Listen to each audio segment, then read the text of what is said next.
Chers amis passionnés d'automobile, bonjour, on se retrouve ici aux Légendes de Nice, sur la place Masséna. C'est un cadre absolument magnifique. Alors les Légendes de Nice, c'est un événement qui va être en plein centre-ville, mais c'est aussi un événement dynamique puisque nous allons partir en balade, nous allons partir en rallye avec des voitures exceptionnelles. On a de la Lamborghini Countach, on a de la Bentley Hardcar, on a de la Citroën Traction Cabriolet et nous, on va partir avec cette voiture, une Mercedes 280 SL, génération R107.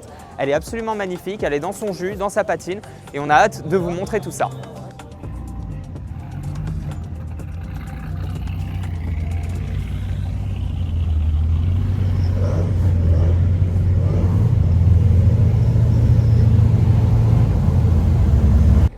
Les amis, on est en train de partir, vous le voyez, il y a toutes les voitures qui sont en train de se mettre en ordre de marche et nous on part au volant de cette superbe Mercedes 280 SL. On va vous faire vivre le rallye de l'intérieur, on va partir sur des routes absolument sublimes. Là, il y a une Shelby qui va reculer, donc on va vite partir et puis on se retrouve sur les routes.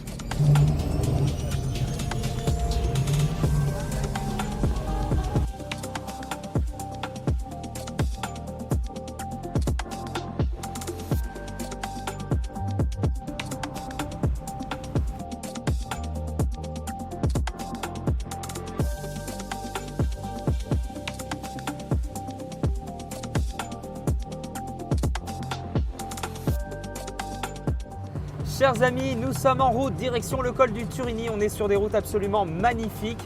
Et alors, je dois avouer que j'adore cette voiture, la Mercedes 280 SL, mais c'est peut-être pas la monture la plus adaptée à ces routes. Déjà, ça grimpe bien. Il y a énormément de virages. On a une souplesse, voire une mollesse infinie. La direction a des débattements gigantesques. On n'est pas clairement sur une Porsche ou une Ferrari. Il y a une Ferrari F355 derrière, bleue absolument sublime, qui doit être bien plus adaptée que celle-ci. En plus, on est en boîte auto.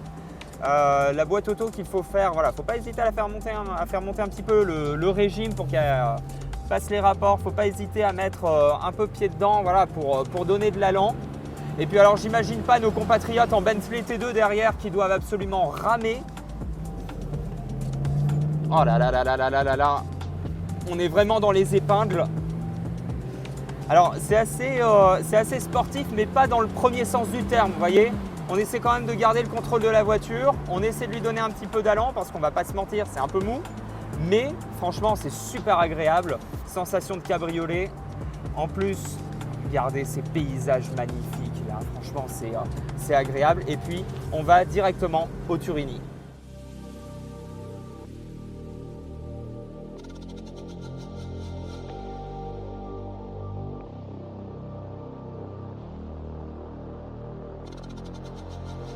Et bien voilà les amis, nous sommes arrivés au mythique col du Turini, au lieu du Monte Carlo, à l'hôtel des Trois-Vallées et honnêtement, on s'est régalé sur ces routes. Alors évidemment, comme je vous l'ai dit précédemment, c'était pas forcément la monture adaptée puisque ça reste un bateau, mais pour cruiser, la boîte auto est douce, la direction est douce, c'est assez exceptionnel et vraiment j'avais l'impression d'être comme dans un film à faire des grands débattements au niveau du volant. On avait de tout, on avait de la Bizzarini, on avait même des 4x4 avec le Defender, des Youngtimer, avec la 205 CTI, bref, c'était absolument formidable. Cette expérience, vous la retrouverez aussi dans La vie de l'auto, en version papier et en version web sur le site des éditions LVA. Et puis nous, eh bien, on va redescendre et on va retourner aux Légendes de Nice pour vous montrer tout ce qu'il y a encore à découvrir.